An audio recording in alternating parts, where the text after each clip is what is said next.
Hello everyone, welcome to our new video. ఈ వీడియోలో మనము డేటా ట్రాన్స్ఫర్ ఇన్స్ట్రక్షన్స్ గురించి నేర్చుకుందాం. సో డేటా ట్రాన్స్ఫర్ ఇన్స్ట్రక్షన్ అంటే ఏంటి అంటే, డేటాని ఒక లొకేషన్ నుంచి ఇంకొక లొకేషన్కి ట్రాన్స్ఫర్ చేయడానికి మనం ఏవైతే ఇన్స్ట్రక్షన్స్ యూజ్ చేస్తామో ఆ ఇన్స్ట్రక్షన్స్ అన్నీ ఈ గ్రూప్లో మనం డిస్కస్ చేస్తాం ఇప్పుడు. సో లొకేషన్ అనేది మెమరీ నుంచి వస్తుంది కాబట్టి మెమరీ 2 టైప్స్ ఉన్నది, ర్యామ్, రోమ్. సో ర్యామ్లో మనం డేటాని స్టోర్ చేస్తున్నాం. డేటా ట్రాన్స్ఫర్ ఇన్స్ట్రక్షన్ అంటే మనం డేటాని ట్రాన్స్ఫర్ చేయాలి కాబట్టి మేజర్గా ఇన్స్ట్రక్షన్స్ అన్ని రిలేటెడ్ టు ర్యామ్ ఉంటాయి. మనం ఒక్కొక్కసారి రోమ్ నుంచి కూడా డేటాని యాక్సెస్ చేస్తాము. అది లుకప్ టేబుల్స్ అని కొన్ని టేబుల్స్ ఉంటాయి, వాటిలో మనం డేటా ట్రాన్స్ఫర్ చేస్తాము, అంటే వాటి నుంచి డేటాని యాక్సెస్ చేస్తాము అక్యుములేటర్లోకి. సో అవి ఓన్లీ 2 ఇన్స్ట్రక్షన్సే ఉంటాయి. ఇక్కడ మేజర్గా ఇన్స్ట్రక్షన్స్ దేని మీద ఉంటాయి అని అంటే ఎక్కువ RAM, internal RAM and external RAM. ఇప్పుడు ఇది ఇంటర్నల్ ర్యామ్, ఇది ఎక్స్టర్నల్ ర్యామ్ అనుకోండి.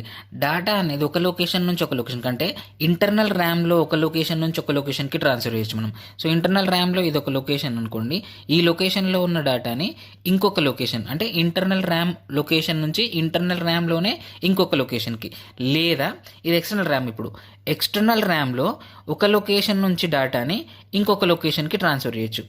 ఎక్స్టర్నల్ ర్యామ్లో ఒక లొకేషన్ నుంచి ఎక్స్టర్నల్ ర్యామ్ లొకేషన్లోకి మళ్ళీ ట్రాన్స్ఫర్ చేస్తున్నాం. అంటే internal RAM to internal RAM ఇది, external RAM to external RAM ఇది. ఇట్లా 2 టైప్స్ ఆఫ్ టాస్క్స్ మనం పర్ఫామ్ చేస్తున్నాం. నెక్స్ట్, ఇంటర్నల్ ర్యామ్ నుంచి డేటాని ఎక్స్టర్నల్ ర్యామ్కి కూడా పంపించవచ్చు. సో ఇంటర్నల్ ర్యామ్ నుంచి ఎక్స్టర్నల్ ర్యామ్కి డేటాని పంపించవచ్చు, ఎక్స్టర్నల్ ర్యామ్ నుంచి డేటాని ఇంటర్నల్ ర్యామ్కి పంపించవచ్చు అనమాట. సో ఈ డేటా ట్రాన్స్ఫర్స్ అనేవి చేయడానికి మనం ఏ ఇన్స్ట్రక్షన్స్ని యూజ్ చేస్తాం. ఇంటర్నల్ ర్యామ్ నుంచి ఇంటర్నల్ ర్యామ్లోకి డేటాను ట్రాన్స్ఫర్ చేయాలంటే ఏ ఇన్స్ట్రక్షన్ వాడాలి, ఎక్స్టర్నల్ ర్యామ్ ఒక లొకేషన్ నుంచి ఇంకొక లొకేషన్కి డేటా ట్రాన్స్ఫర్ చేయాలంటే ఏ ఇన్స్ట్రక్షన్ వాడాలి. సో ఇంటర్నల్ ర్యామ్ నుంచి ఎక్స్టర్నల్ ర్యామ్కి, మనం ఇంటర్నల్ ర్యామ్ నుంచి ఎక్స్టర్నల్ ర్యామ్కి పంపాలంటే అప్పుడు ఏ ఇన్స్ట్రక్షన్స్ వాడతాము, ఎక్స్టర్నల్ ర్యామ్లో ఉన్న డేటాని ఇంటర్నల్ ర్యామ్లోకి తీసుకురావడానికి ఎట్లాంటి ఇన్స్ట్రక్షన్స్ అనేవి యూజ్ చేస్తాం అనేవి ఇక్కడ మేజర్గా ఉండే ఇన్స్ట్రక్షన్స్ మనకి. Next, internal RAM related external RAM related అయిపోయిన తర్వాత మనకు స్టాక్ రిలేటెడ్ ఇన్స్ట్రక్షన్స్ ఉంటాయి. స్టాక్ అంటే మనము ఆర్కిటెక్చర్ వీడియోలో స్టాక్ గురించి క్లియర్గా నేర్చుకున్నాం. స్టాక్ అనేది ఎప్పుడు యూజ్ అవుతుంది, స్టాక్లో మనం డేటాను స్టోర్ చేసినప్పుడు మళ్ళీ దాన్ని యాక్సెస్ చేయాలంటే ఏ విధంగా ఏ ఇన్స్ట్రక్షన్స్ వాడతాం, పుష్ పాప్ అనే ఇన్స్ట్రక్షన్స్ అనేవి వాడతామని మనం అక్కడ క్లియర్గా నేర్చుకున్నాము. సో అదేవిధంగా ఇప్పుడు ఇక్కడ కూడా పుష్ పాప్ అనే ఇన్స్ట్రక్షన్స్ని చూస్తాం అనమాట. Next, Rome related instructions. Rome అని అంటే మనకి ప్రోగ్రామ్ మెమరీ, ఇది మేజర్గా అంటే దీంట్లో ప్రీడిఫైన్డ్ లుకప్ టేబుల్స్ అని ఉంటాయి. ఈ లుకప్ టేబుల్స్లో నుంచి డేటాని, for example 7 segment LED display ఉందనుకోండి, దాంట్లో 1 to 9 మనం డిస్ప్లే చేయాలి కాబట్టి అట్లాంటి వాటి కోసం ఒక లుకప్ టేబుల్ అని ఉంటుంది అనమాట. ఆ లుకప్ టేబుల్ నుంచి డేటాని మనం యాక్సెస్ చేసి పోర్ట్ దగ్గరికి పంపించాలనుకున్నప్పుడు మనం ఈ రోమ్ రిలేటెడ్ ఇన్స్ట్రక్షన్స్ అనేవి యూజ్ చేస్తాము. నెక్స్ట్, ఇక్కడ ఉండేవి ఎక్స్చేంజ్ ఇన్స్ట్రక్షన్స్. ఒక లొకేషన్లో ఉన్న డేటాని ఇంకొక లొకేషన్లో ఉన్న డేటాని డైరెక్ట్గా ఎక్స్చేంజ్ చేయొచ్చు అనమాట. సో ఇది ఇంటర్నల్ ర్యామ్ అనుకోండి, ఇంటర్నల్ ర్యామ్లో ఇక్కడ XX అనే డేటా ఉంది, ఇక్కడ YY అనే డేటా ఉంది అనుకోండి. మనం ఈ ఎక్స్చేంజ్ అనే ఇన్స్ట్రక్షన్స్ యూజ్ చేసి ఏం చేస్తామనంటే ఈ YYని ఈ లొకేషన్లోకి పంపిస్తాము, XXని ఈ లొకేషన్కి తీసుకొస్తాం అనమాట. సో ఒక లొకేషన్లో డేటాని ఇంకొక లొకేషన్లో డేటాతో మనం ఎక్స్చేంజ్ చేస్తున్నాము. సో ఈ ఎక్స్చేంజ్ కోసము ఇన్స్ట్రక్షన్స్ ఏవి వాడతాం అనేది కూడా డేటా ట్రాన్స్ఫర్ ఇన్స్ట్రక్షన్స్లో మనం చూస్తాం అన్నట్టు. So internal RAM, external RAM, stock, Rome, exchange. So 5 type instructions అనేవి ఉంటాయి. ఇక్కడ ఇంకొక స్పెషల్ ఇన్స్ట్రక్షన్ ఉంటుంది, అదేంటిదంటే 16 బిట్ డేటాని DPTRలోకి లోడ్ చేయడానికి ఒక ఇన్స్ట్రక్షన్ యూజ్ చేస్తాం అనమాట. ఇవన్నీ 8 బిట్ డేటాని ఒక లొకేషన్ నుంచి ఒక్కొక్క లొకేషన్కి ట్రాన్స్ఫర్ చేయడానికి ఒకే ఒక ఇన్స్ట్రక్షన్ ఉంటుంది. అదేంటిదంటే move DPTR, #16 bit number. NN అంటే ఇక్కడ 16 బిట్ నెంబర్ అనమాట. సో ఇవన్నీ 8 బిట్ డేటా కోసము, ఇది ఒక ఇన్స్ట్రక్షన్ మాత్రం 16 బిట్ డేటా కోసం అనమాట. అది లాస్ట్కి మనం నేర్చుకుందాము. సో ఇవి ఫస్ట్ ఇక్కడ నేర్చుకోవాల్సింది ఏంటంటే మనకి ఇంటర్నల్ ర్యామ్ రిలేటెడ్ ఇన్స్ట్రక్షన్స్. ఈ డేటా ట్రాన్స్ఫర్ ఇన్స్ట్రక్షన్స్లో ఎప్పుడైనా సింటాక్స్ ఏ విధంగా ఉంటుందనంటే మూవ్ డెస్టినేషన్, సోర్స్. మూవ్ అనేది op code, first operand, second operand. So first operand ఎప్పుడైనా డెస్టినేషన్ ఉంటుంది మనకు డేటా ట్రాన్స్ఫర్ ఇన్స్ట్రక్షన్స్లో. ఫస్ట్ ఆపరెండ్ డెస్టినేషన్ ఉంటుంది, సెకండ్ ఆపరెండ్ సోర్స్ ఉంటుంది. డెస్టినేషన్ అంటే ఏంటి? ఏ లొకేషన్లో మనం డేటాని స్టోర్ చేస్తున్నాం అనేది డెస్టినేషన్. సోర్స్ అంటే ఏంటి? ఎక్కడి నుంచి మనం డేటా తీసుకుంటున్నాం అనేది source. So first operand destination ఉండాలి, సెకండ్ ఆపరెండ్ అనేది సోర్స్ ఉండాలి. అడ్రసింగ్ మోడ్స్ గురించి నేర్చుకునేటప్పుడే ఇక్కడున్న చాలా ఇన్స్ట్రక్షన్స్ని మనం ఆల్రెడీ చూసినాము. సో ఇంటర్నల్ ర్యామ్ రిలేటెడ్ ఇన్స్ట్రక్షన్స్లో ఫస్ట్ ఇన్స్ట్రక్షన్ ఏంటిది? Move A comma number. ఇక్కడ ఫస్ట్ ఆపరెండ్ ఎప్పుడైనా డెస్టినేషన్, సెకండ్ ఆపరెండ్ అనేది సోర్స్ అని అనుకున్నాం. కాబట్టి ఇది నంబర్, హ్యాష్ ఉంది కాబట్టి ఇది నంబర్, హ్యాష్ లేకపోతే అది అడ్రస్ అవుతుంది. సో ఇది నంబర్. ఈ నంబర్ని మనము ఏ అనే రిజిస్టర్లో స్టోర్ చేయాలి. So move A comma hash 25H అని రాసినాం అనుకోండి. ఇప్పుడు 25 అనే నంబరు అక్యుములేటర్లో మనం స్టోర్ చేస్తున్నాం అనమాట. నెక్స్ట్ అదేవిధంగా move A comma RR, move A comma RR ఇదేంటిది? RAM register. ర్యామ్లో R0 to R7 రిజిస్టర్ అని మనకి 8 రిజిస్టర్స్ ఉంటాయి. సో ఆ 8 రిజిస్టర్స్లో ఏ రిజిస్టర్ అయినా వాడవచ్చు మనం. సో ఇక్కడ నేను R2 అనే రిజిస్టర్ని వాడుతున్నాను. So move A comma R2 అంటే R2లో ఏదైతే కంటెంట్ ఉందో ఆ కంటెంట్ అనేది ఇక్కడ మనకి అక్యుములేటర్లో స్టోర్ అవుతుంది అనమాట. సో ఫస్ట్ ఇన్స్ట్రక్షన్ ఏమో ఇమీడియట్ అడ్రసింగ్ మోడ్. మనం ఆల్రెడీ అడ్రసింగ్ మోడ్స్ క్లియర్గా నేర్చుకున్నాం. ఇమీడియట్ అడ్రసింగ్ మోడ్ అంటే ఇన్స్ట్రక్షన్లోనే మనకి డేటా అనేది అవైలబుల్గా ఉంటుంది. ఓకేనా? సెకండ్ ఇన్స్ట్రక్షన్ చూడండి ఒకసారి. Register addressing mode. అక్యుములేటర్లోకి డేటాని కాపీ చేస్తున్నాం మనం. ఎక్కడి నుంచి చేస్తున్నాము? రిజిస్టర్, ర్యామ్ రిజిస్టర్ నుంచి కాపీ చేస్తున్నాం కాబట్టి రిజిస్టర్ అడ్రసింగ్ మోడ్ ఇది. ఇక్కడ R0 to R7 A register అయినా వాడవచ్చు అనమాట. నెక్స్ట్ థర్డ్ ఇన్స్ట్రక్షన్ చూడండి ఒకసారి. Move A comma address. So అక్యుములేటర్లోకి మనం డేటా కాపీ చేయాలి, ఎందుకంటే ఇది డెస్టినేషన్ కాబట్టి. ఎక్కడి నుంచి కాపీ చేయాలి? సోర్స్ ఏంటి ఇక్కడ అంటే అడ్రస్. ఇంటర్నల్ ర్యామ్లో ఏదైనా లొకేషన్ యొక్క అడ్రస్ని ఇక్కడ రాయొచ్చు మనం. సో ఇక్కడ చూడండి, మూవ్ ఏ కామా 25H. ఇప్పుడు ఏమవుతుంది అంటే ఇంటర్నల్ ర్యామ్లో లొకేషన్స్ ఉంటాయి. 00 నుంచి మనకి పైకి 1 2 3 అట్లా లొకేషన్స్ ఉంటాయి. ఇక్కడ 25H అనే ఒక లొకేషన్ కూడా ఉంటుంది. సో 25H అనే లొకేషన్లో ఏదైనా డేటా ఉండొచ్చు. సో ఈ డేటా అనేది మనకి ఇప్పుడు ఏమవుతుంది? అక్యుములేటర్లోకి కాపీ అవుతుంది అనమాట. మరి 25Hలో డేటా ఉంటుందా అంటే ఉంటుంది. 25Hలో ఉంటుంది డేటా, అక్యుములేటర్లోకి కూడా కాపీ అవుతుంది అనమాట. సో 8051లో కాపీ మాత్రమే ఉంటుంది, కట్ అనేది ఉండదు. అంటే 25Hలో ఉన్న డేటా అనేది ఎరేస్ కాదు, అక్కడ ఉన్న డేటా అక్కడే ఉంటుంది, మళ్ళీ అక్యుములేటర్లోకి కూడా కాపీ అవుతుంది అనమాట. సో ఇంతకు ముందుకు మనం రాసిన ఇన్స్ట్రక్షన్ ఏంటిది? Move A comma hash 25H. So ఇక్కడ హ్యాష్ అనే సింబల్ ఉంది కాబట్టి ఏలో ఏం స్టోర్ అవుతుంది? 25 స్టోర్ అవుతుంది. కానీ ఇక్కడ ఏలో 25 స్టోర్ కాదు. ఈ 25 అనే లొకేషన్లో ఏదైతే కంటెంట్ ఉన్నదో, ఏదైతే డేటా ఉందో అది మనకు అక్యుములేటర్లోకి వచ్చి స్టోర్ అయిపోతుంది అనమాట. So first instruction immediate addressing mode, second instruction register addressing mode, third instruction direct addressing mode, fourth instruction చూడండి ఒకసారి. ఇక్కడ @RP అనేది ఉంది. @RP ఉంటే మనం ఏమనుకున్నాము? Indirect addressing mode. సో ఇక్కడ మనం రిజిస్టర్ని యూజ్ చేస్తున్నాము, ఇండైరెక్ట్ అడ్రస్ ఇస్తున్నాము. ఇక్కడ RP అనేది R0 కావచ్చు, లేకపోతే R1 కూడా కావచ్చు అనమాట. సో ఇన్స్ట్రక్షన్ ఏ విధంగా ఉంటుందంటే మూవ్ ఏ కామా @R0 లేకపోతే R1 అని వాడితే ఏమవుతుంది? R0లో ఉన్న కంటెంట్ కాదు. ఫర్ ఎగ్జాంపుల్ R0లో 25 అనే నెంబర్ ఉంది అనుకోండి. ఇప్పుడు ఏలోకి 25 రాదు. ఏమొస్తుంది అంటే 25 అనేది అడ్రస్ అవుతుంది. ఓకేనా? 25 అనేది అడ్రస్ అవుతుంది. ఇక్కడ ఏదైతే డేటా ఉందో ఆ డేటా అనేది మనకు అక్యుములేటర్లోకి వస్తుంది అనమాట. ఇండైరెక్ట్ అడ్రసింగ్ మోడ్ క్లియర్గా నేర్చుకున్నాము, మళ్ళీ చెప్పాల్సిన అవసరం లేదు ఇక్కడ మీకు. సో ఈ విధంగా డేటా ట్రాన్స్ఫర్ ఇన్స్ట్రక్షన్స్ అనేవి మనం వాడతాం. మిగతా ఇన్స్ట్రక్షన్స్ చూస్తే కూడా మనకు అవే ఇన్స్ట్రక్షన్స్, కాకపోతే డిఫరెంట్ టైప్స్ ఉంటాయి అనమాట. ఒక అడ్రసింగ్ మోడ్కి సంబంధించి డిఫరెంట్ టైప్స్ ఉన్నాయి. ఒకసారి చూడండి మీరు. ఈ ఇన్స్ట్రక్షన్స్ అన్ని 5 to 7 ఈ ఇన్స్ట్రక్షన్స్ అన్నీ కూడా ఏంటివి అంటే రిజిస్టర్ అడ్రసింగ్ మోడ్. ఇక్కడ డెస్టినేషన్ అనేది రిజిస్టర్, సోర్స్ అనేది డిఫరెంట్గా ఉంది చూడండి. సో ఫస్ట్ ఇన్స్ట్రక్షన్కి సోర్స్ ఏముంది? డైరెక్ట్ నంబర్ అనేది ఉంది. ఓకే, నంబర్ అనేది మనం ఒక రిజిస్టర్లోకి పంపించవచ్చు, R0 to R7 ఏ రిజిస్టర్లోకైనా నంబర్ని డైరెక్ట్గా పంపించవచ్చు. నెక్స్ట్ ఇన్స్ట్రక్షన్ చూడండి, రిజిస్టర్ కామా అక్యుములేటర్. రిజిస్టర్ అనేది ఇక్కడ డెస్టినేషన్, అక్యుములేటర్ అనేది సోర్స్. సో ఈ ఇన్స్ట్రక్షన్లోనేమో సోర్స్ అనేది రిజిస్టర్ అవుతుంది, డెస్టినేషన్ అక్యుములేటర్ అవుతుంది. అదే సిక్స్త్ ఇన్స్ట్రక్షన్ చూడండి, సోర్స్ ఏమో అక్యుములేటర్, డెస్టినేషన్ ఏమో RAM register, R0 to R7. ఓకేనా. Next move RR comma address. RR అంటే రిజిస్టర్, R0 to R7 ఏదైనా వాడచ్చు. ఇక్కడ అడ్రస్ అనమాట, అంటే ర్యామ్ అడ్రస్. సో ఏ లొకేషన్లో, ఇంటర్నల్ ర్యామ్లో ఏ లొకేషన్ నుంచి అయినా డేటాని ఇంటర్నల్ ర్యామ్లో ఉండే రిజిస్టర్స్లో ఏ రిజిస్టర్లో అయినా మనం స్టోర్ చేయొచ్చు అనమాట. సో ఇవన్నీ కూడా రిజిస్టర్ అడ్రసింగ్ మోడ్కి సంబంధించిన ఇన్స్ట్రక్షన్స్. నెక్స్ట్ ఇన్స్ట్రక్షన్స్ చూడండి, డైరెక్ట్ అడ్రసింగ్ మోడ్. ఓకే, ఇవన్నీ direct addressing mode. Address comma number అంటే ఇంటర్నల్ ర్యామ్ లొకేషన్లో డైరెక్ట్ మనం ఇన్స్ట్రక్షన్లోనే నెంబర్ ఇచ్చి స్టోర్ చేయొచ్చు. మూవ్ అడ్రస్ కామా ఏ అంటే ఇక్కడ థర్డ్ ఇన్స్ట్రక్షన్ చూడండి, మూవ్ ఏ కామా అడ్రస్. ఇక్కడ డెస్టినేషన్ ఏంటిది, అక్యుములేటర్. సోర్స్ అనేది RAM address. Okay, internal RAM ఇది.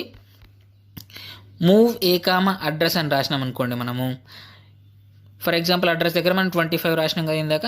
సో 25 అనే లొకేషన్లో ఏదైతే కంటెంట్ ఉంటుందో ఇక్కడ ఆ కంటెంట్ అనేది ఎక్కడికి వచ్చేస్తుంది, ఇప్పుడు ఏ అనే రిజిస్టర్లోకి వస్తుంది, అక్యుములేటర్లోకి వస్తుంది. అదే ఈ ఇన్స్ట్రక్షన్ చూడండి, మూవ్ అడ్రస్ కామా ఏ అంటే ఇక్కడ మనం ఇన్స్ట్రక్షన్స్ ఏ విధంగా రాయొచ్చు, మూవ్ 25H కామా ఏ, లేకపోతే మూవ్ 30H కామా ఏ. అంటే అక్యుములేటర్లో ఉండే కంటెంట్ అనేది 30Hలోకి వస్తుంది, అక్యుములేటర్లో ఉండే కంటెంట్ అనేది 25లోకి వస్తుంది అనమాట. సో అక్యుములేటర్లో ఉండే డేటాని ఏదైనా లొకేషన్లో స్టోర్ చేయడానికి, ఇంటర్నల్ ర్యామ్ లొకేషన్లో స్టోర్ చేయడానికి మనం ఏం చేస్తాము, మూవ్ అడ్రస్ కామా ఏ అనే ఇన్స్ట్రక్షన్ని వాడతాం అనమాట. Next move address comma RAM register.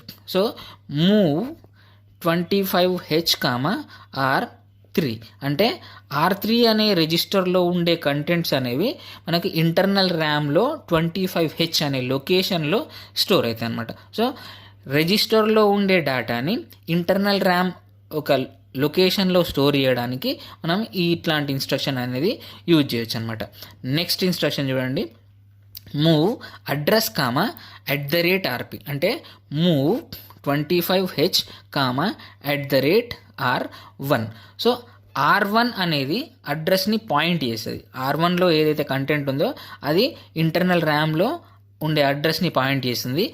ఆ అడ్రస్ దగ్గర ఉండే కంటెంట్స్ అనేవి 25Hలో వచ్చి స్టోర్ అయిపోతాయి అనమాట, indirect addressing mode. Next instruction move address 1 comma address 2 అంటే మూవ్ 25H కామా 26H. మనం ఈ ఇన్స్ట్రక్షన్ రాసినప్పుడు ఏం జరుగుతుందనంటే 26Hలో ఉండే కంటెంట్స్ అనేవి 25Hలోకి స్టోర్ అయిపోతాయి అనమాట.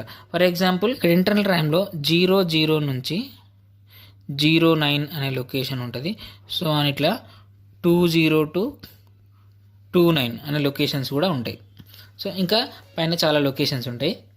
ఇప్పుడు నాకు ఈ 00లో ఉండే కంటెంట్స్ అనేవి 20 లొకేషన్లోకి వెళ్ళాలి.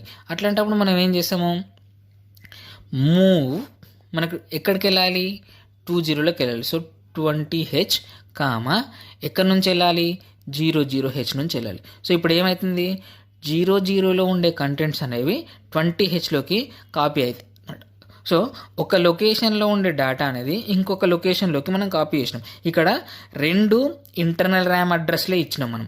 సో ఇంటర్నల్ ర్యామ్ అడ్రస్లు 2 అడ్రసెస్ ఇచ్చి మనము ఒక లొకేషన్ నుంచి ఇంకొక లొకేషన్కి కాపీ చేయడానికి ఈ ఇన్స్ట్రక్షన్ అనేది వాడతాం అనమాట. ఇప్పుడు 10 bytes డేటా ఉందనుకోండి, ఆ 10 bytes డేటాకి 10 లొకేషన్స్ అవసరమవుతాయి. సో ఆ 10 లొకేషన్స్ నాకు వేరే పర్పస్ కోసం కావాలి అన్నప్పుడు ఏం చేయాలి మనము, ఇప్పుడు అక్కడ ఉండే 10 bytes డేటాని వేరే దగ్గర స్టోర్ చేయాల్సి వస్తుంది. అప్పుడు ఏం చేస్తాం మనము, ఈ లొకేషన్లో ఉండే డేటా ఫర్ ఎగ్జాంపుల్ ఇక్కడ నుంచి ఇక్కడికి 10 bytes కదా. సో ఈ 10 bytes డేటాని ఇక్కడ నుంచి ఇక్కడ మనం స్టోర్ చేసుకోవచ్చు. అప్పుడు మనకి ఈ లొకేషన్స్ అనేవి ఫ్రీ అయిపోతాయి, కానీ మనకి ఇక్కడ ఉండే డేటా అనేది లూజ్ అవ్వద్దు. అట్లాంటప్పుడు ఏం చేస్తామంటే వేరే లొకేషన్స్లో కాపీ చేస్తామన్నమాట. సో 00లో ఉన్నది 20Hలో, 01లో ఉన్నది 21లో, 02లో ఉన్నది 22లో, ఈ విధంగా మనం ఎన్ని బైట్స్ అయినా కాపీ చేయొచ్చు అనమాట.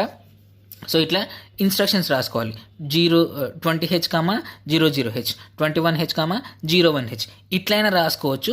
ఇంకా ప్రోగ్రామ్ లెంగ్త్ అనేది మనం డిక్రీజ్ చేయాలి అని అంటే బ్రాంచ్ కంట్రోల్ ఇన్స్ట్రక్షన్స్ ఉంటాయి. ఆ బ్రాంచ్ కంట్రోల్ ఇన్స్ట్రక్షన్స్ యూజ్ చేసి ఇండైరెక్ట్ అడ్రసింగ్ మోడ్ వాడి లూప్ చేసి ఒక 1-2 ఇన్స్ట్రక్షన్స్ వాడి 10 bytes 100 bytes ఎన్ని బైట్స్ డేటానైనా మనం కాపీ చేసుకోవచ్చు అనమాట. ఆ ప్రోగ్రామ్ కూడా మనం ఒకసారి చూద్దాం. నేను ఆల్రెడీ ఇండైరెక్ట్ అడ్రసింగ్ మోడ్లో డిస్కస్ చేసిన ప్రోగ్రామ్, ఒకసారి అది చూడండి. So next instruction 13th instruction ఏంటిదనంటే మూవ్ @RP, నంబర్. ఇది indirect addressing mode. So move @R0, A అంటే ఈ R0 అనేది ఏ అడ్రస్ లొకేషన్ని పాయింట్ చేస్తుందో ఆ లొకేషన్లో మనం ఏలో ఉండే కంటెంట్స్ అనేవి స్టోర్ చేయొచ్చు అనమాట. ఇవి ఎప్పుడు వాడతాము? ఈ indirect addressing mode type data transfer instructions ఎప్పుడు వాడతామనంటే మనము ఎక్స్టర్నల్ ర్యామ్లో నుంచి డేటాని తీసుకొని వచ్చేటప్పుడు, లేదా ఇంటర్నల్ ర్యామ్ నుంచి ఎక్స్టర్నల్ ర్యామ్కి డేటాని పంపించేటప్పుడు, లేదా లూప్ క్రియేట్ చేసాం కదా, అట్లాంటప్పుడు ఈ ఇన్స్ట్రక్షన్ అనేది వాడతాం అనమాట. మనం ప్రోగ్రామ్స్, మనకు డేటా ట్రాన్స్ఫర్కి సంబంధించిన నేను 2 ప్రోగ్రామ్స్ ఎక్స్ప్లెయిన్ చేస్తా. ఆ ప్రోగ్రామ్స్ చూసిన తర్వాత మీకు క్లియర్గా అర్థమవుతుంది. ఈ డేటా ట్రాన్స్ఫర్ ఇన్స్ట్రక్షన్స్ అనేవి ఎంత ఇంపార్టెంట్ అంటే మీరు ఏ ప్రోగ్రామ్ అయినా తీసుకోండి, ప్రతి ప్రోగ్రాంలో ఖచ్చితంగా డేటా ట్రాన్స్ఫర్ ఇన్స్ట్రక్షన్స్ కంపల్సరీ ఉంటాయి అన్నమాట. సో అంత ఇంపార్టెంట్ ఈ ఇన్స్ట్రక్షన్స్. సింపుల్గా ఉంటాయి కానీ చాలా ఇంపార్టెంట్ ఇన్స్ట్రక్షన్స్ అనమాట. సో మూవ్ @RP, నంబర్ అని అంటే డైరెక్ట్ నంబర్ని మనము రిజిస్టర్ పాయింటర్ని యూజ్ చేసుకొని ఇంటర్నల్ ర్యామ్లో ఒక లొకేషన్లో స్టోర్ చేయొచ్చు. నెక్స్ట్ మూవ్ @RP, A అంటే అక్యుములేటర్లో ఉండే డేటాని మనము ఏదైనా రిజిస్టర్ పాయింటర్ వాడుకొని అంటే R0, R1 వాడి మనము ఇండైరెక్ట్గా ర్యామ్లో స్టోర్ చేయొచ్చు అనమాట. Next @RP, address. ఓకే, ఈ ఇండైరెక్ట్ అడ్రసింగ్ మోడ్ యూజ్ చేసి ఇంటర్నల్ ర్యామ్ ఒక లొకేషన్లో ఉండే డేటాని మనము ఇంటర్నల్ ర్యామ్లోనే ఇంకొక లొకేషన్లో ఇండైరెక్ట్గా స్టోర్ చేయొచ్చు అనమాట రిజిస్టర్ పాయింట్ను వాడి. సో ఈ విధంగా మనము ఇంటర్నల్ ర్యామ్ రిలేటెడ్ ఇన్స్ట్రక్షన్స్ అనేవి 15 ఇన్స్ట్రక్షన్స్ ఉన్నవి. ఈ 4 ఇన్స్ట్రక్షన్స్ వస్తే అర్థమైతే ఇవన్నీ సిమిలర్గానే ఉంటాయి, ఇవన్నీ చెప్పాల్సిన అవసరం కూడా లేదు. కాకపోతే మనకి పేపర్ మీద ఇన్స్ట్రక్షన్స్ ఉన్నాయి కాబట్టి ఒకసారి నేను ఫాస్ట్గా ఎక్స్ప్లెయిన్ చేసిన అనమాట. ఈ 4 ఇన్స్ట్రక్షన్స్ ఏ విధంగా వర్క్ చేస్తున్నాయో ఈ రిమైనింగ్ ఇన్స్ట్రక్షన్స్ అన్నీ కూడా అదే అనమాట. సోర్స్ టు డెస్టినేషన్, డేటాని ఒక లొకేషన్ నుంచి ఇంకొక లొకేషన్కి, ఏ లొకేషన్ నుంచి కాపీ చేస్తున్నామో అది సోర్సు, ఎక్కడికి కాపీ చేస్తున్నామో అది డెస్టినేషన్. అంతే. 2 ఆపరెంట్స్ ఉంటాయి, డెస్టినేషన్ అండ్ సోర్స్. అది అర్థమైతే మనకు మిగతా అన్ని ఇన్స్ట్రక్షన్స్ కూడా ఈజీ అయిపోతాయి అనమాట. Next instructions stock related instructions. So stock related instructions మనకి ఇక్కడ 2 ఉంటాయి, పుష్ అడ్రస్, పాప్ అడ్రస్. మనం ఆల్రెడీ స్టాక్ గురించి నేర్చుకున్నాం. స్టాక్ అనేది ఆర్గనైజ్డ్ మెమరీ, ఇంటర్నల్ ర్యామ్లో స్టాక్ అనేది ఉంటుంది. స్టాక్లో మనం డేటాని స్టోర్ చేయడానికి, స్టాక్ నుంచి డేటాని తీసుకోవడానికి పుష్ అండ్ పాప్ అనే ఇన్స్ట్రక్షన్స్ని యూజ్ చేస్తాం అనమాట. స్టాక్లో డేటా స్టోర్ చేయడానికి పుష్ ఇన్స్ట్రక్షన్, స్టాక్ నుంచి డేటాని తీసుకోవడానికి పాప్ ఇన్స్ట్రక్షన్ అనేది వాడతాం అనమాట. ఈ పుష్ పాప్ అనేవి లేదా స్టాక్ అనేది మనకు కాల్ ఇన్స్ట్రక్షన్ వచ్చినప్పుడు యూజ్ చేస్తాం అన్నమాట. బ్రాంచ్ కంట్రోల్ ఇన్స్ట్రక్షన్లో ఎక్కువ మనం కాల్ అనేది యూజ్ చేస్తాము. ఎప్పుడైతే మనము ఒక లొకేషన్ నుంచి వేరే లొకేషన్కి జంప్ చేసి ఆ అడ్రస్ని మళ్ళీ రిటర్న్ అయ్యేటప్పుడు ఆ అడ్రస్ కావాలి కాబట్టి మెయిన్ ప్రోగ్రామ్ ఎగ్జిక్యూట్ చేసేటప్పుడు ఇంటరప్ట్ వచ్చినప్పుడు ఏం చేస్తాము, ఆ ఐఎస్ఆర్ని ఎగ్జిక్యూట్ చేయడానికి ప్రాసెసర్ అనేది ఐఎస్ఆర్ అడ్రస్ని ఫెచ్ చేస్తుంది పీసీ అనేది. సో ఈ ఐఎస్ఆర్ అనేది ఎగ్జిక్యూషన్ అయిపోయిన తర్వాత మళ్ళీ మెయిన్ ప్రోగ్రాంలో మనం ఎక్కడైతే ఉన్నామో ఈ అడ్రస్ దగ్గరికి మళ్ళీ రిటర్న్ కావాలి. మళ్ళీ ఇక్కడ నుంచి మెయిన్ ప్రోగ్రామ్ అనేది ఎగ్జిక్యూట్ అవుతుంది. సో ఈ మెయిన్ ప్రోగ్రామ్ అడ్రస్ అనేది స్టోర్ చేసుకోవడానికి మనకి ఈ పుష్ పాప్ అనే ఇన్స్ట్రక్షన్స్ అనేవి యూజ్ అవుతాయని స్టాక్లో మనం క్లియర్గా నేర్చుకున్నాము. 07H అనేది డిఫాల్ట్ అడ్రస్. సో పుష్ అనేది ఓన్లీ డైరెక్ట్ అడ్రసింగ్ మోడ్లో మాత్రమే ఉంటుంది. పాప్ కూడా డైరెక్ట్ అడ్రసింగ్ మోడ్లో మాత్రమే ఉంటుంది. సో పుష్ అడ్రస్ అన్నప్పుడు ఏమవుతుందంటే, ఫర్ ఎగ్జాంపుల్ పుష్ 30H అనే ఇన్స్ట్రక్షన్ ఉందనుకోండి, మనము ఈ 30Hలో ఉండే కంటెంట్ ఏదైతే ఉంటుందో అది మనం స్టాక్లోకి లోడ్ చేస్తున్నాం అన్నట్టు. 30Hలో ఉండే కంటెంట్స్ స్టాక్లోకి లోడ్ చేస్తున్నాము. స్టాక్ డిఫాల్ట్ అడ్రస్ అనేది 07H కాబట్టి ఎప్పుడైతే మనకు పుష్ ఇన్స్ట్రక్షన్ అనేది వచ్చిందో అప్పుడు టాప్ ఆఫ్ ద స్టాక్ లేకపోతే స్టాక్ పాయింటర్ అనేది +1 అవుతుంది. స్టాక్ పాయింటర్ ఇంక్రిమెంట్ అవుతుంది. సో స్టాక్ పాయింటర్ +1 అవుతుంది. అంటే 08 లొకేషన్. సో 8th లొకేషన్ అనేది పాయింట్ చేస్తుంది స్టాక్ పాయింటర్. ఇప్పుడు ఈ 30Hలో ఉండే కంటెంట్ ఏదైతే ఉందో అది 08లోకి వచ్చేస్తుంది అనమాట. అదేవిధంగా పాప్ అడ్రస్ మనం పాప్ 30H అన్నాం అనుకోండి. ఇప్పుడు పాప్ 30H అన్నప్పుడు ఏమవుతుందంటే స్టాక్లో ఉండే కంటెంట్ ఏదైతే ఉంటుందో ఈ 30Hలో స్టోర్ అయిపోతుంది. ఓకేనా. పుష్ అన్నప్పుడు 30Hలో ఉండే కంటెంట్స్ స్టాక్లో లోడ్ అవుతాయి. పాప్ అన్నప్పుడు ఏమవుతుంది టాప్ ఆఫ్ ద స్టాక్. ఇప్పుడు టాప్ ఆఫ్ ద స్టాక్ ఏంటిది 08 అనేది మనకి ఇక్కడ లాస్ట్ లోడ్ చేసిన వాల్యూ కాబట్టి ఈ లాస్ట్ లోడ్ చేసిన వాల్యూ అనేది మనం పాప్ చేస్తున్నాము. ఓకే, రిమూవ్ చేస్తున్నాము. ఆ వాల్యూని ఎక్కడ స్టోర్ చేయాలి అనే అడ్రస్ మనము ఇక్కడ ఇస్తున్నాం. పాప్ 30H అని అంటే ఆ 30H అనే లొకేషన్లో ఫైనల్గా మనం ఏదైతే స్టాక్లో లోడ్ చేసినామో ఆ వాల్యూ అనేది ఈ 30Hలో స్టోర్ అవుతుంది అనమాట. సో పాప్ చేసినప్పుడు ఏమవుతుందంటే స్టాక్ పాయింటర్ అనేది డిక్రిమెంట్ అవుతుంది. ఓకే, ఎప్పుడైతే పుష్ చేస్తామో పుష్ అనే ఇన్స్ట్రక్షన్ వచ్చినప్పుడు ఫస్ట్ స్టాక్ పాయింటర్ అనేది ఇంక్రిమెంట్ అవుతుంది. ఫస్ట్ SP +1 అవుతుంది. అంటే SP ఇప్పటివరకు 07 ఉంటుంది, అది 08 అవుతుంది. ఈ 08లో మనం ఏ అయితే అడ్రస్ ఇస్తామో ఇక్కడ ఆ అడ్రస్లో ఉన్న కంటెంట్స్ అనేవి స్టోర్ అయిపోతాయి అనమాట. ఎప్పుడైతే మనం పాప్ అని రాసామో పాప్ 30H అని రాసినాం ఇక్కడ ఎగ్జాంపుల్కి. సో ఫస్ట్ ఫైనల్గా లోడ్ చేసిన వాల్యూ ఏదైతే ఉంటుందో అంటే 08లో ఉంది కాబట్టి ఆ వాల్యూ, ఈ వాల్యూ అనేది మనకి 30Hలోకి వస్తుంది. వచ్చిన తర్వాత SP అనేది డిక్రిమెంట్ అవుతుంది, SP -1 అవుతుంది. ఈ విధంగా పుష్ పాప్ ఇన్స్ట్రక్షన్స్ అనేవి వర్క్ చేస్తాయి అన్నమాట. ఇంటర్నల్ ర్యామ్ రిలేటెడ్ ఇన్స్ట్రక్షన్స్ అయిపోయినాయి, స్టాక్ రిలేటెడ్ ఇన్స్ట్రక్షన్స్ కూడా అయిపోయిన తర్వాత external RAM instructions. So internal ర్యామ్లో నుంచి ఇంటర్నల్ ర్యామ్లోకి డేటాని కాపీ చేయడం చాలా ఈజీ. ఓకే, కానీ ఇంటర్నల్ ర్యామ్ నుంచి ఎక్స్టర్నల్ ర్యామ్కి డేటాని కాపీ చేయాలి మనం. ఓకేనా, ఎప్పుడు ఇంటర్నల్ ర్యామ్తోనే మనం వర్క్ చేయం, ఒక్కొక్కసారి మనకు ఎక్స్టర్నల్ ర్యామ్ కూడా అవసరం అవుతుంది. అట్లాంటప్పుడు ఇంటర్నల్ ర్యామ్లో ఉండే డేటాని ఎక్స్టర్నల్ ర్యామ్లోకి కాపీ చేయాలి, అంటే దానికి సంబంధించిన ఇన్స్ట్రక్షన్స్ కూడా మనకు ఉండాలి. అట్లాంటప్పుడు మాత్రమే మనం డేటా అనేది ఒక ఇంటర్నల్ ర్యామ్ లొకేషన్ నుంచి ఇంకొక ఎక్స్టర్నల్ ర్యామ్ లొకేషన్కి కాపీ చేయగలుగుతాం అన్నమాట. సో ఈ ఎక్స్టర్నల్ ర్యామ్కి సంబంధించిన ఇన్స్ట్రక్షన్స్ అనేవి ఓన్లీ 4 ఇన్స్ట్రక్షన్స్ మాత్రమే ఉంటాయి అన్నమాట. సో ఈ 4 ఇన్స్ట్రక్షన్స్ని యూజ్ చేసుకొనే మనం ఇంటర్నల్ ర్యామ్ నుంచి ఎక్స్టర్నల్ ర్యామ్కైనా ఎక్స్టర్నల్ ర్యామ్ నుంచి ఇంటర్నల్ ర్యామ్కైనా డేటాని కాపీ చేయొచ్చు అనమాట. ఏంటి ఆ 4 ఇన్స్ట్రక్షన్స్ అనేవి ఒకసారి చూద్దాం. ఫస్ట్ ఇన్స్ట్రక్షన్ ఒకసారి చూడండి. ఇక్కడ మీరు ఫస్ట్ ఇన్స్ట్రక్షన్ చూస్తే MOVX A, సో ఇక్కడ ఇంటర్నల్ ర్యామ్ ఇన్స్ట్రక్షన్స్ అన్నీ కూడా సింపుల్, జస్ట్ MOV అని ఉన్నాయి అంతే.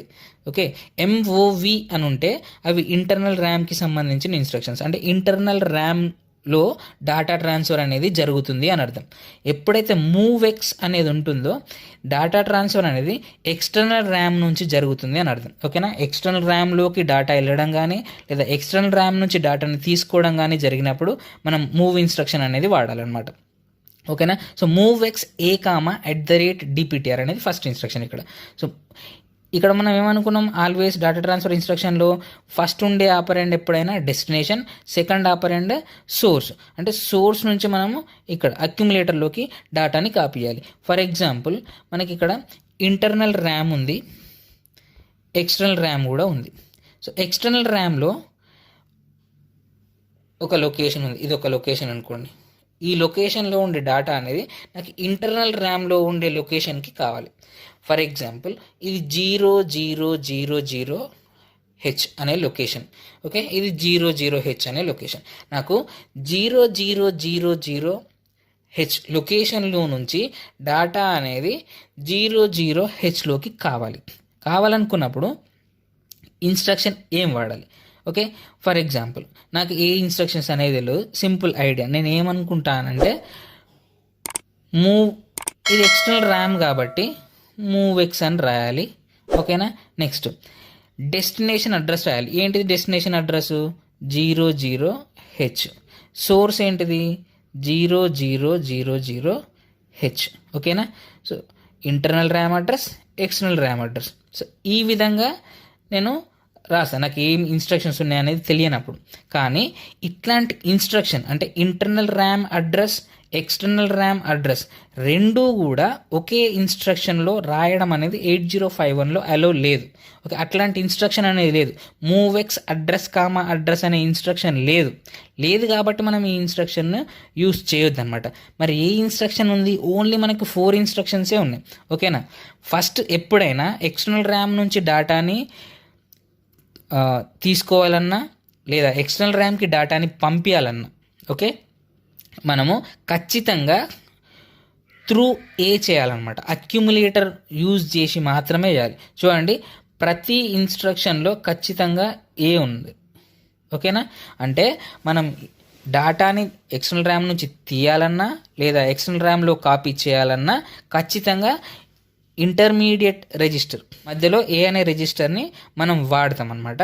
సో అట్లా వాడినప్పుడు మాత్రమే మనకు డేటా ట్రాన్స్ఫర్ అనేది జరుగుతుంది. ఓకేనా, సో ఇప్పుడు ఎక్స్టర్నల్ ర్యామ్లో ఉండే డేటాని డైరెక్ట్గా ఇంటర్నల్ ర్యామ్లోకి పంపలేం మనం. మరి ఎట్లా పంపొస్తుంది అని అంటే, ఎక్స్టర్నల్ ర్యామ్లో ఉండే డేటాని ఫస్ట్ అక్యుములేటర్లకి తీసుకోవాలి.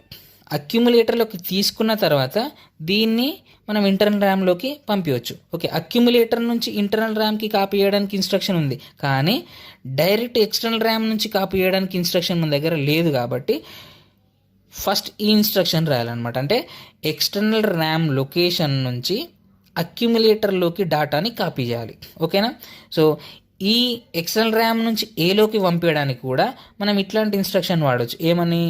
Move A destination A comma 0000H. So ఇట్లా వాడచ్చు. ఓకేనా, మూవ్ ఎక్స్ ఏ కామా 0000H అని రాసి ఏమవుతుంది? ఇది సోర్స్ అడ్రస్, ఇది డెస్టినేషన్. సో ఈ లొకేషన్ నుంచి 0000H నుంచి ఏలోకి డేటా అనేది కాపీ చేస్తాం. కానీ ఇట్లాంటి ఇన్స్ట్రక్షన్ లేదు మన దగ్గర. ఏమున్నాయి? ఓన్లీ ఈ 4 ఇన్స్ట్రక్షన్ మాత్రమే ఉన్నాయి. ఓకే, త్రూ డిపిటిఆర్ కానీ చేయాలి లేదా త్రూ ఆర్పి కానీ చేయాలి. ఓకే, రిజిస్టర్ పాయింటర్ నుంచి కానీ డిపిటిఆర్ని యూజ్ చేసుకొని కానీ అక్యుములేటర్లోకి డేటాని కాపీ చేయొచ్చు. డైరెక్ట్గా ఎక్స్టర్నల్ ర్యామ్ లొకేషన్ నుంచి ఏలోకి డేటా ట్రాన్స్ఫర్ చేయడానికి ఇన్స్ట్రక్షన్ లేదు. ఓకేనా, 2 పాయింట్స్ ఇక్కడ. ఫస్ట్ పాయింట్ ఏంటిది? డైరెక్ట్గా ఎక్స్టర్నల్ ర్యామ్ నుంచి ఇంటర్నల్ ర్యామ్కి కాపీ చేయడానికి ఇన్స్ట్రక్షన్ అనేది లేదు. నెక్స్ట్, ఎక్స్టర్నల్ ర్యామ్ ఒక లొకేషన్లో ఉండే డేటాని అక్యుములేటర్లోకి కాపీ చేయడానికి కూడా ఇన్స్ట్రక్షన్ అనేది లేదు. మరి ఎట్లా చేయాలి అని అంటే, ఇక్కడ స్పెషల్గా 2 రిజిస్టర్స్ ఉన్నాయి మనకి, డిపిటిఆర్ అని, ఇక్కడ రిజిస్టర్ పాయింటర్ ఆర్పి అనేవి. అవి యూజ్ చేసుకొని మాత్రమే ఇండైరెక్ట్గా మాత్రమే మనం అక్యుములేటర్లోకి డేటాని పంపించవచ్చు అనమాట. సో ఫస్ట్ ఏం చేయాలి? డిపిటిఆర్ని ఇనిషియలైజ్ చేయాలి. డిపిటిఆర్ అనేది ఎక్స్టర్నల్ ర్యామ్ లొకేషన్ని పాయింట్ చేయాలి. ఏ లొకేషన్ని పాయింట్ చేయాలి? 0000H. సో డిపిటిఆర్లో ఇప్పుడు ఏముండాలి? 0000H. సో 0000 అనేది ఏంటిది? 16 బిట్ నెంబర్. సో ఈ 16 బిట్ నెంబర్ని ఫస్ట్ మనం డిపిటిఆర్లో స్టోర్ చేయాలి. దానికోసం ఇన్స్ట్రక్షన్ ఏమనుకున్నాం మనం ఇందాక? Move DPTR comma 0000H. ఇప్పుడు ఇక్కడ హ్యాష్ అనేది వాడాలి మనం. సో హ్యాష్ అనేది వాడినప్పుడు ఏమవుతుంది? డిపిటిఆర్లో 0000 అనేది స్టోర్ అయిపోతుంది అనమాట. సో ఇప్పుడు 0000 అనేది డిపిటిఆర్లో ఉంది కాబట్టి మనం ఎప్పుడైతే @డిపిటిఆర్ అంటామో అప్పుడు అది అడ్రస్ అయిపోతుంది. ఓకేనా, ఫస్ట్ ఎప్పుడైతే ఎంటర్ చేస్తామో దాన్ని నెంబర్ లాగానే ఎంటర్ చేస్తాం. ఇక్కడ 0000H అని ఇయ్యం. ఒకవేళ 0000H ఇస్తే ఏమవుతుంది? ఆ 0000Hలో ఉండే కంటెంట్ ఏదైతే ఉందో ఆ అడ్రస్ని పాయింట్ చేస్తుంది ఇప్పుడు. ఓకేనా, మనకు కావాల్సింది ఆ అడ్రస్ని పాయింట్ చేయడం కాదు, 0000Hని పాయింట్ చేయాలి, స్టార్టింగ్ లొకేషన్ని పాయింట్ చేయాలి. కాబట్టి ఇచ్చేటప్పుడు డిపిటిఆర్కి డేటా ఇచ్చేటప్పుడు ఎట్లా స్టోర్ చేస్తామో ఇది నెంబర్ లాగా ఇస్తాము, అడ్రస్ లాగా కాదు, నెంబర్ లాగా ఇస్తాము. అప్పుడు నెంబర్ అనేది డిపిటిఆర్లో స్టోర్ అవుతుంది అనమాట. ఓకేనా, ఇక్కడ మూవ్ ఎక్స్ అని వాడాము, జస్ట్ మూవ్ అని వాడతాం. ఎందుకంటే మనం ఎక్స్టర్నల్ ర్యామ్ ఇన్స్ట్రక్షన్ కాదు, మనకు కావాల్సింది ఇక్కడ డిపిటిఆర్లో ఒక నంబర్ స్టోర్ చేయడం కావాలి. డిపిటిఆర్లో ఎక్స్టర్నల్గా మనము 16 బిట్ నెంబర్ని స్టోర్ చేస్తున్నాం కాబట్టి మూవ్ అనే వాడాలి. మూవ్ డిపిటిఆర్ కామా 00#0000H అన్నప్పుడు ఏమైతే డిపిటిఆర్లో 0000 స్టోర్ అయిపోతుంది. ఇప్పుడు మూవ్ ఎక్స్ ఏ కామా @DPTR. ఓకే, @DPTR అన్నప్పుడు ఏమవుతుంది, ఇది ఇండైరెక్ట్ అడ్రస్సింగ్ మోడ్. అంటే డిపిటిఆర్ అనేది ఒక అడ్రస్ని పాయింట్ చేస్తుంది. ఏ అడ్రస్ని? 0000H అనే అడ్రస్ని.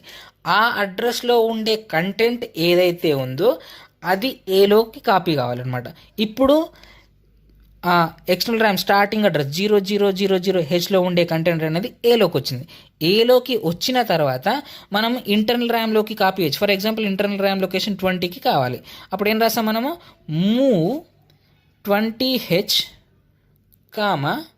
A. ఇప్పుడు ఏలో ఉండేది అనేది ఏమవుతుంది, 20Hలోకి వెళ్తుంది. ఇక్కడ మూవ్ ఎక్స్ రాయం, మళ్ళీ ఏం రాస్తాం? Just move.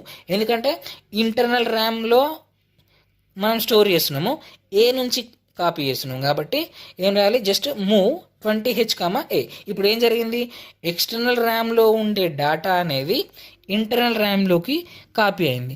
సో ఇట్లాంటి వాటి కోసం మనము మూవ్ ఎక్స్ ఏ కామా @DPTR అనే ఇన్స్ట్రక్షన్ని యూజ్ చేస్తాం అనమాట. Next move X @DPTR, A. ఇప్పుడు ఏలో ఉండే కంటెంట్ని మనము @DPTRలో స్టోర్ చేయాలి. @DPTR అంటే ఏంటిది? ఇది ఎక్స్టర్నల్ ర్యామ్ లొకేషన్ని పాయింట్ చేస్తుంది. ఓకేనా? సేమ్ అనుకోండి, ఇక్కడ కూడా 0000H అనుకోండి. సో ఇప్పుడు @DPTR అనేది ఈ లొకేషన్ని పాయింట్ చేస్తుంది. మనం ఈ లొకేషన్లో డేటాని స్టోర్ చేయాలి. అంటే ఇంటర్నల్ ర్యామ్ నుంచి డేటాని ఇప్పుడు ఎక్స్టర్నల్ ర్యామ్లోకి పంపించాలన్నమాట. ఇంతకుముందుకేమో ఎక్స్టర్నల్ ర్యామ్ నుంచి ఇంటర్నల్ ర్యామ్కి పంపించినాము, ఇప్పుడు ఇంటర్నల్ ర్యామ్ నుంచి ఎక్స్టర్నల్ ర్యామ్కి పంపిస్తున్నాం అనమాట. సో ఇంటర్నల్ ర్యామ్ నుంచి ఎక్స్టర్నల్ ర్యామ్కి పంపించడానికి కూడా డైరెక్ట్ మనకి ఇన్స్ట్రక్షన్ అనేది లేదు. ఏం చేయాలి? ఫస్ట్ ఏలోకి పంపించాలి, ఏ నుంచి మళ్ళీ మనము ఎక్స్టర్నల్ ర్యామ్లోకి పంపిస్తాం అనమాట. సో ఫస్ట్ ఏలోకి పంపించడానికి మనకి ఇన్స్ట్రక్షన్ ఉంటుంది. For example move A comma 25H అని అనుకోండి. ఇప్పుడు ఇంటర్నల్ ర్యామ్ 25Hలో ఉండే డేటా అనేది ఏలోకి కాపీ అవుతుంది. ఇప్పుడు ఏ నుంచి మనము ఎక్స్టర్నల్ ర్యామ్లో కాపీ చేయొచ్చు. ఎట్లా అనంటే @DPTR అన్న మనం ఇక్కడ మూవ్ ఎక్స్ @DPTR అంటే ఇది ఏ లొకేషన్ని పాయింట్ చేస్తుంది? ఇప్పుడు 0000Hని పాయింట్ చేస్తుంది. ఎక్కువ నుంచి డేటాని కాపీ చేయాలి, అక్యుములేటర్లో నుంచి కాపీ చేయాలి. అక్యుములేటర్లో ఏముంది? మనం ఇంటర్నల్ ర్యామ్ నుంచి తీసుకున్న డేటా అనేది ఉంది. సో ఇప్పుడు ఇంటర్నల్ ర్యామ్ డేటా అనేది ఫస్ట్ అక్యుములేటర్లోకి, అక్యుములేటర్ నుంచి మనకు ఈ ఇన్స్ట్రక్షన్ని వాడినాం కాబట్టి ఏమవుతుంది? ఈ 0000H అనే లొకేషన్లో కాపీ అవుతుంది అనమాట. సో ఇంటర్నల్ ర్యామ్ నుంచి ఎక్స్టర్నల్ ర్యామ్కి మనం డేటాని ట్రాన్స్ఫర్ చేసినాం. సో ఇంటర్నల్ ర్యామ్ నుంచి ఎక్స్టర్నల్ ర్యామ్కి, ఎక్స్టర్నల్ ర్యామ్ నుంచి ఇంటర్నల్ ర్యామ్కి డేటాని ట్రాన్స్ఫర్ చేయడానికి, కాపీ చేయడానికి ఈ రెండు ఇన్స్ట్రక్షన్స్ అనేవి మనం యూజ్ చేసాం అనమాట. మూవ్ ఎక్స్ ఏ కామా @DPTR అనేది ఎందుకోసము? ఎక్స్టర్నల్ ర్యామ్ నుంచి డేటాని ఇంటర్నల్ ర్యామ్లోకి కాపీ చేయడానికి. నెక్స్ట్ మూవ్ ఎక్స్ @DPTR అనేది ఎప్పుడు? ఇంటర్నల్ ర్యామ్ నుంచి డేటాని ఎక్స్టర్నల్ ర్యామ్లోకి కాపీ చేయడానికి. మూవ్ ఎక్స్ ఏ కామా @DPTR, మూవ్ ఎక్స్ ఏ కామా @RP రెండు సేమ్ ఫంక్షన్. ఏంటి అని అంటే డేటాని ఎక్స్టర్నల్ ర్యామ్ నుంచి ఇంటర్నల్ ర్యామ్లోకి కాపీ చేయడానికి. Next move X @DPTR, A, move X @RP, A. ఈ రెండు ఇన్స్ట్రక్షన్స్ దేనికోసం వాడతాం మనము అని అంటే ఇంటర్నల్ ర్యామ్ నుంచి ఎక్స్టర్నల్ ర్యామ్కి. ఏ విధంగా అనంటే ఇక్కడ @RP అనేది ఏంటిది? R0 R1. ఈ R0 R1 అనేది 8 బిట్ రిజిస్టర్. DPTR అనేది ఏంటిది? 16 బిట్ రిజిస్టర్. మనకి ఎక్స్టర్నల్ ర్యామ్ అడ్రస్ అనేది 16 బిట్ ఉంటుంది, 8 బిట్ ఉండదు. కానీ మనం 8 బిట్ రిజిస్టర్ యూజ్ చేసుకొని కూడా ఎక్స్టర్నల్ ర్యామ్ని యాక్సెస్ చేయొచ్చు అనమాట. ఎట్లా అనంటే మనకి ఎక్స్టర్నల్ ర్యామ్లో కూడా 0000 నుంచి 00FF వరకు అడ్రస్ అనేది 8 బిట్ నెంబరే. ఇవి 00, ఇది కూడా 00. కాబట్టి 00 అనేది మనము R0లో స్టోర్ చేసినాం అనుకోండి ఫర్ ఎగ్జాంపుల్. అప్పుడు ఏమవుతుంది? మూవ్ ఎక్స్ ఏ కామా @R0 అంటే ఏమవుతుంది? ఇప్పుడు R0లో ఏముండే 00 అనే ఉండే. సో ఈ 00 అనేది ఇప్పుడు అడ్రస్ అవుతుంది. సో 00 అనేది అడ్రస్ అయింది కాబట్టి ఆ 00 అడ్రస్ లొకేషన్ నుంచి డేటాని ఏలోకి కాపీ చేయాలి. కానీ ఈ 00 అనే అడ్రస్ ఇంటర్నల్ ర్యామ్ అడ్రస్ కావచ్చు, ఎక్స్టర్నల్ ర్యామ్ అడ్రస్ కూడా కావచ్చు. అట్లాంటప్పుడు మరి ఎక్స్టర్నల్ ర్యామ్ నుంచే డేటా ఎందుకు వస్తుంది అని అంటే ఇన్స్ట్రక్షన్ చూడండి, ఇక్కడ మూవ్ అనేది లేదు, మూవ్ ఎక్స్ అనేది ఉంది. సో మూవ్ ఎక్స్ అనేది ఉంది కాబట్టి ఇది ఎక్స్టర్నల్ ర్యామ్ అడ్రస్. నువ్వు ఇచ్చింది 8-బిట్ అడ్రస్సే. 8-బిట్ అడ్రస్ అనేది ఇంటర్నల్ ర్యామ్కే ఉంటుంది, ఎక్స్టర్నల్ ర్యామ్కి ఉండదు. కానీ 8-బిట్ అడ్రస్ ఇచ్చినా కూడా ఇది ఎక్స్టర్నల్ ర్యామ్ అడ్రస్ అనేది ఏ విధంగా ప్రాసెసర్ అండర్స్టాండ్ చేసుకుంటుంది అని అంటే ఇన్స్ట్రక్షన్ని బట్టి. మూవ్ ఎక్స్ ఉంది కాబట్టి ఈ మూవ్ ఎక్స్ అనేది 00 లొకేషన్కి సంబంధించిన అడ్రస్. ఫర్ ఎగ్జాంపుల్ R0లో మనము 25 స్టోర్ చేసినాం అనుకోండి. ఇప్పుడు మూవ్ ఎక్స్ a@R0 అని రాసి ఏమవుతుంది 0025 అడ్రస్ని యాక్సెస్ చేస్తుంది. ఓకేనా, ఇంటర్నల్ ర్యామ్ 25 లొకేషన్ని కాదు, ఎక్స్టర్నల్ ర్యామ్కి సంబంధించిన 0025. ఎందుకు అని అంటే మూవ్ ఎక్స్. ఓకేనా, సో ఇక్కడ మెషిన్ సైకిల్స్ని డిక్రీజ్ చేయడానికి ఆల్రెడీ మనకు మూవ్ఎక్స్ a@dptr, మూవ్ఎక్స్ @tptr, ఇన్స్ట్రక్షన్స్ ఉన్నాక మళ్ళీ ఈ ఇన్స్ట్రక్షన్ ఎందుకు వాడాల్సి వచ్చింది అని అంటే dptr అనేది 16-బిట్ రిజిస్టర్ కాబట్టి ఇక్కడ మనకి ఇన్స్ట్రక్షన్ సైజ్ అనేది, మెషిన్ సైకిల్ సైజ్ అనేది ఇంక్రీజ్ అవుతుంది. సో మెషిన్ సైకిల్ సైజ్ని డిక్రీజ్ చేసుకోవడం కోసము మనం మూవ్ఎక్స్ a@rp, మూవ్ఎక్స్ @rp, a అనే ఇన్స్ట్రక్షన్స్ని వాడచ్చు అనమాట. ఇక్కడ రిజిస్టర్ పాయింటర్ని వాడి అంటే R0, R1ని వాడి కూడా మనము ఎక్స్టర్నల్ ర్యామ్ని యాక్సెస్ చేయొచ్చు అనమాట. సో దీనికోసము ఈ రెండు ఇన్స్ట్రక్షన్స్ అనేవి యూజ్ చేసాం అనమాట. సో ఈ విధంగా internal RAM to internal RAM, external RAM to external RAM, internal RAM to external RAM, external RAM to internal RAM data transfer అనేది చేయొచ్చు. నెక్స్ట్ స్టాక్లోకి డేటాని కాపీ చేయడము, స్టాక్ నుంచి డేటాని రీట్రైవ్ చేసుకోవడానికి రెండు ఇన్స్ట్రక్షన్స్ అనేవి ఉంటాయి. సో ఇది internal RAM, external RAM, stack instructions. So next data transfer instructions part 2లో ROM related instructions, exchange instructions and కొన్ని ప్రోగ్రామ్స్ రాద్దాము. కొన్ని ప్రోగ్రామ్స్ రాసి మనకు డేటా ట్రాన్స్ఫర్ అనేది ఇంటర్నల్ ర్యామ్ నుంచి ఎక్స్టర్నల్ ర్యామ్కి ఏ విధంగా, ఎక్స్టర్నల్ ర్యామ్ నుంచి ఎక్స్టర్నల్ ర్యామ్కి ఏ విధంగా, ఎక్స్టర్నల్ ర్యామ్ నుంచి ఇంటర్నల్ ర్యామ్కి ఏ విధంగా డేటా ట్రాన్స్ఫర్ చేయొచ్చు అనేవి ఒక 2 ప్రోగ్రామ్స్ రాసి మనకి ఇంకా క్లియర్గా అర్థమవుతుంది. అక్కడ నేను ప్రోగ్రామ్స్ ఎక్స్ప్లెయిన్ చేస్తాను పార్ట్ 2లో. సో తప్పకుండా ఆ వీడియో చూడండి. సో ఈ వీడియోలో ఇంకేమైనా డౌట్స్ ఉంటే మీకు కామెంట్స్లో చెప్పండి నాకు. ప్లీజ్ సబ్స్క్రైబ్ చేయడం మాత్రం అస్సలు మర్చిపోదండి. అదేవిధంగా మీ ఫ్రెండ్స్తో కూడా షేర్ చేయండి. Thank you for watching. Bye.